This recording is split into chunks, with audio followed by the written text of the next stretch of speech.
E whitu te kao mā whānga tauira no ngā kura tuarua o te motu I tae ake ki te whakataetae FedEx International Trade he kaupapa haiaki I te hungaranga tahi ki ngā iotanga o te ao pakihi.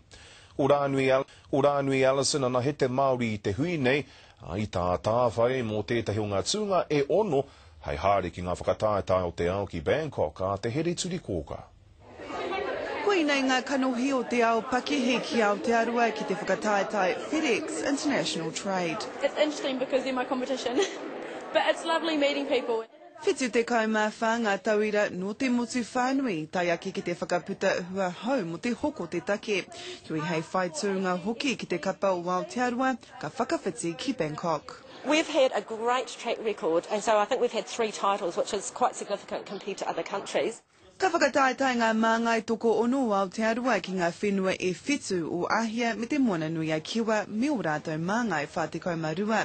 I wiki tōri Aotearoa I tēnei whakataetae I te tau rua mano maiwa. For the last 3 years. Koe nei tā mātou tautua toru ki te whakataetae FedEx, te tau tuatahi wiki tōri ai mātou I te tūranga tuatahi tuarua ho. First and second, which was an amazing benchmark to set.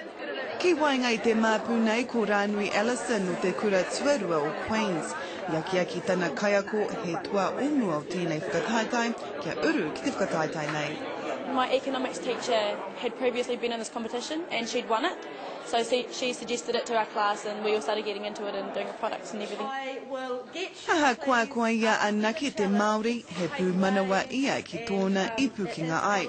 Ana Robin Bourne I nei taunaki hanga mōna. She is a young lady that you're going to see more of. Yeah, we're watching that space. Aha kua kāri eki a Rānui ki ngā tua I ono te whakataetae, o tana tino hia kia ako ki te mātauranga tau hoko ki te whare wānanga. Ka he tumutumu te kaya.